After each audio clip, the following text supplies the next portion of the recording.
байцгаана уу? За, 1-р группийг сонгосон үзэгчдийн маань нэмэлттэй уншлагыг эхлэхэд бэлэн болсон байна.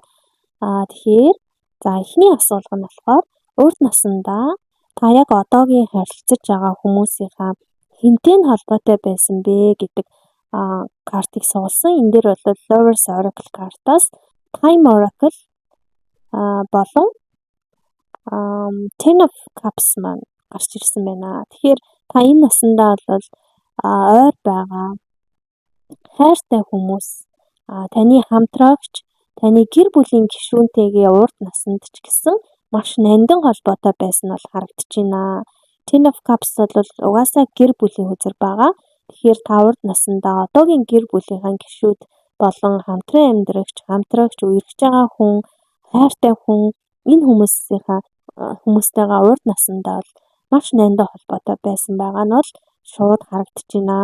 Тэгэхээр Lovers card дээр болохоор та хоёрын хооронд одоо романтик, сүнслэг маш гүн холбоо урд насанд байсан байна.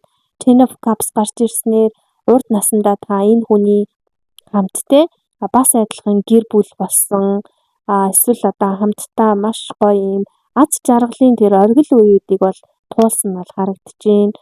Time Oracle-аас бол одоо энэ холбоо бол дахин орж ирсэн гэдгийг илэрхийлж байна. Тэгэхээр та хоёрын хооронд бол цаг хугацаа гэдэг зүйлийг бол давж туулах тийм сүнсний гэрээ байгаа юм байна. Тэгэхээр энэ хүн бол таны soulmate, таны twin flame эсвэл гэр бүлийн гишүүн байж болохоор бол шууд харагдаж байна. За, дараагийн асуулга нь болохоор урд насны харилцааны гүн гүнзгий харилцааны карма юу исэн бэ гэдэг дээр шаманикийн Ascension үзэр маань уруу харж буусан. Тэгэхээр та урд насандаа бол энэ хүнтэй хамт цуг өсөх ёстой байсан ч гэсэн одоо юу гэдгийг сүнслэг хичээлээ дуусгаж чадаагүй. Хамтдаа өсөж чадаагүй. Хамтдаа одоо хунцрын дараагийн түвшин, сүнсний өсөлт хөгжлийн дараагийн түвшинд гарч амжаагүй одоо урд насанд дууссан байна. Тэгэхээр Ascension маань доошоо харж бууснаар нөгөө өсөлт, тэлэлт гэрэл рүү явсан замыг бол хаасан байна. Одоо сүүдрийн сэтгэл хөдлөл энэтэй холбоотой харилцаа одоо хоорондын одоо юу гэдгийг хязгаарлал бие бинийгээ контролцсон хяналтууд, хязгаарлалтууд дотоод ирэх чөлөөг одоо үгүй хийсэн тийм холбоо байсан байна. Тэгэхээр нөгөө гэр бүлийн хүнтэйгээ одоо өмнө нь бол тодорхой хэмжээний зөрчилтэй байсан байна. Тэгэхээр тиймээс энэ насандаа та хоёр маань дахин учирч энэ удаа харин сүнсний нэгдэл хийж дахиж өсөж ухамсарын түвшинд одоо тэлж тодорхой хэмжээний аливаа ямар нэгэн зүйлийн болон бие биенээсээ хамаарах тэр хамаарлаасаа чөлөөлөгдөж илүү бие биендээ хувийн орон зай өгдөг, бие биенээ хүндэлдэг, бие биендээ аз жаргал, хайрыг түгэж чаддаг, илүү тэнцвэртэй тэр харилцааг бүтээх зорилгоор тийм гэрээгээр одоо хамтдаа дахиж учирсан байх нэ. Тэгэхээр энэ харилцаа бол танд сүнслэг даалгавар болж ирсэн гэсэн үг. Уурлах биш, хянах биш, тодорхой хэмжээний хардах биш, хэтэрхийлэх одоо химлэх биш, хажуудаа ойрхон байлгах биш, илүү бие биенээ ойлгож одоо илүү бие биендээ их чөлөөг өгдөг, бие биенээ хинээ өөрөө өөрсдийгөө ч гэсэн чөлөөлөх юм даалгавартай ингэх хэрэгтэй байна гэдгийг бол энэ хүзэр нь илтгэж өгч байна. За тэгвэл урд наснаас авчирсан зан төлөв нь юу байна вэ гэдэг дээр Hanged Man болон Seven of Cups маань уруу харж буусан. Тэгэхээр та энэ насандаа илүү төвчээртэй, тууштай одоо дотоод орчлон юу гэдгийг илүү шинжигч байх гэж. Гэхдээ одоо юу гэдэг эргэлзээ одоо итгэлгүй байх тийм хандлагатай болсон байгаа нь бол харагдаж байна. Хэрвээ та одоо насандаа өөрийгөө тууштай, төвчээртэй байж чадчихээн, илүү нэг ажиглагч, гярхай, нямбай, шинжигч ийм хүн байгаа гэж өөрийгөө тодорхойлж байгаа бол уншлагтайгаа яг нийцэж байна. За Hanged Man гарч ирснээр та дотоод ертөнцийн маш их одоо гүн гүнзгий шумбаж одоо хүлээх, ажиглах, өөрийгөө одоо арай өөр өнцгөөс харах юм чадвартайг бол илтгэж байна. Тэгээ энэ чадвар маань бол урд наснаас бас өвлөгдөж ирсэн байна. Seven of Cups маань доош харж бурснаар та олон сонголтууд эргэлзэж байсан ч гэсэн одоо энэ амьдралтаа бол ямар ч хөтөлбөр бай, ямар ч хуурмаг дүрийг даван гарч чадах бодит үннийг одоо мэдхийг эрмэлзэл хүсэлттэй байгааг бол илтгэж байна. Тэгэхээр энэ нь бол таны энэ насны өөрийн үннийг олж харах тийм аялалтай нэгт холбоотой байгаа нь бол уншлагаас бол харагдчихэв. За дараагийн асуулга нь болохоор урд наснаас авчирсан авьяас чадвар юу вэ гэдэг дээр inspiration үзрийн dream big fly high гэдэг хөзөр дээр career and lives oracle-ийн драма гэдэг хөзөр гарч ирсэн байна. Тэгэхээр та бол маш мөрөөдөгч, бүтээлч, төсөөлөгч ийм урлагийн мэдрэмжтэй, тайсны мэдрэмжтэй, нийгмийн сэтгэл хөдлөлийг мэдэрч чаддаг, хөдөлгөж чаддаг тийм төрлийн юм байна. Тэгэхээр Dream Big Fly High дээр бол та энэ насандаа маш томоор сэтгэх, өөрийгөө урлагаар илэрхийлэх, шүлэг дуугаар илэрхийлэх, бүжгээр илэрхийлэх, өөрөөсөө бүтээл туйруул гаргаж өөрийгөө илэрхийлэх, тийм өндөр давтамжинд ажиллах ийм авьяастай төрсэн байна шүү.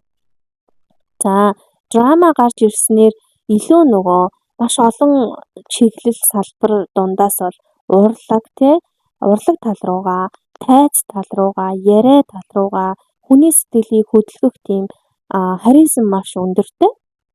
Гэхдээ сэтгэл хөдлөлтөөр ажиллах хэрэгтэй гэсэн үг.